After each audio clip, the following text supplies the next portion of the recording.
Meus irmãos, que a graça e a paz do nosso Deus seja com todos vocês. Sou o pastor Anderson e eu quero convidar você a assistir esse vídeo que tem como tema os 3 altares que precisam ser restaurados em nossa vida. Eu tenho certeza que essa palavra vai muito edificar a sua vida. Deixe seu like, se inscreva no nosso canal e Deus te abençoe em nome de Jesus. O significado de altar. O termo altar evoca o significado de um lugar de encontro. Em Israel, o altar representava o ponto culminante desse encontro com Jeová, o Senhor Deus, Criador de todas as coisas. Este local sagrado simboliza a entrega total, renúncia, exemplificado na história de Abraão e Isaque no Monte Moriá. Isso está em Gênesis capítulo 22, versículo 1 até o versículo 13. A busca pela concordância, Gênesis capítulo 31, 35, versículo 1 até o versículo 7. Em Êxodo capítulo 38, versículo 1, nós temos o ato de sacrificar, e em Levítico capítulo 6, versículo 13, a presença do fogo divino.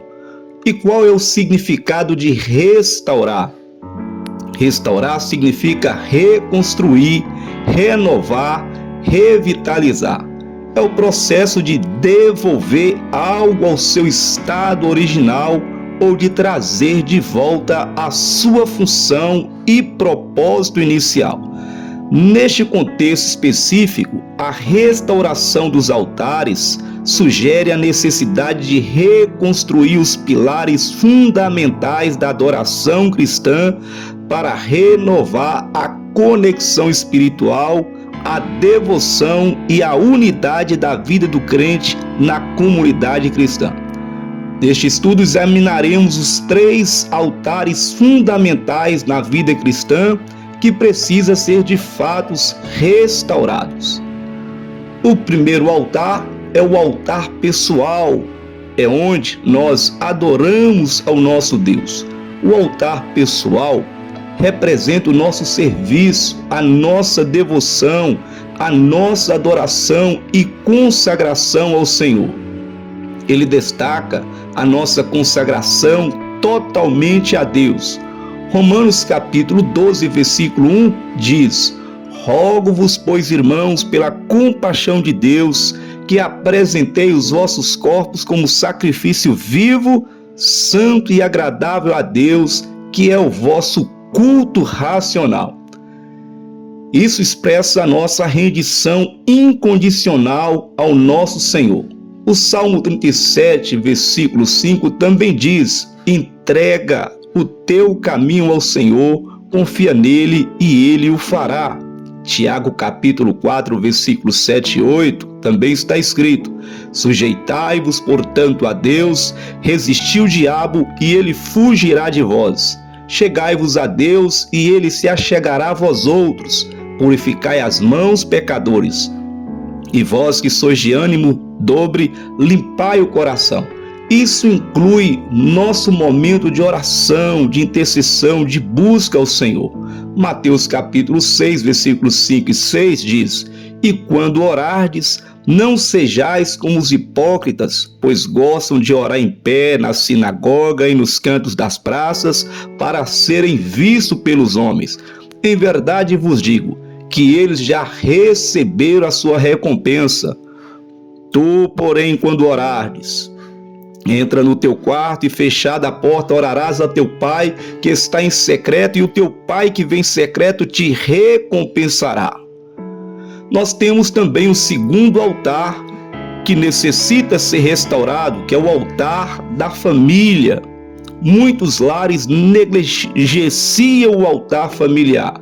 Em contraste, na casa de Jó, esse altar estava erguido.